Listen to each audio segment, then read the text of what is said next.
Se confiant aux professionnels des médias, les leaders politiques de deux plateformes de l'opposition congolaise, à savoir l'Alliance pour la République et la démocratie et le Rassemblement des forces du changement, ont émis des préalables avant la tenue de l'élection présidentielle de mars 2026. Lesquels préalables constituent des prérequis pour leur participation à cette échéance électorale majeure. Nous avons créé les partis pour rechercher le pouvoir.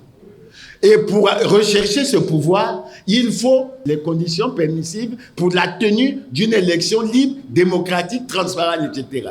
J'insiste pour dire que nous n'accepterons pas que soient organisées dans ce pays des élections hors la loi. On n'a pas fait le corps électoral.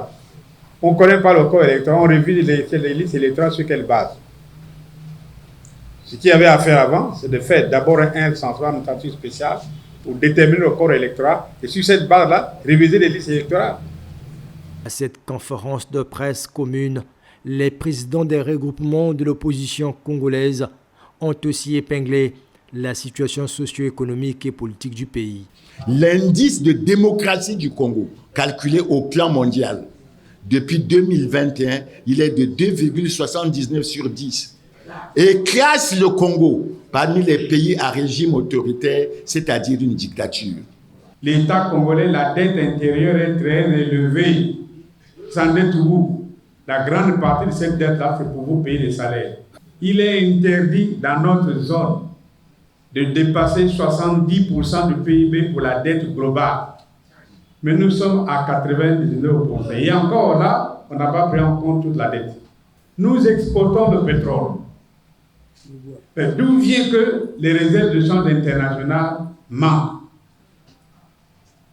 Pour payer nos importations, nous sommes parfois obligés de nous endetter ou alors on s'appuie sur la solidarité de la zone franc.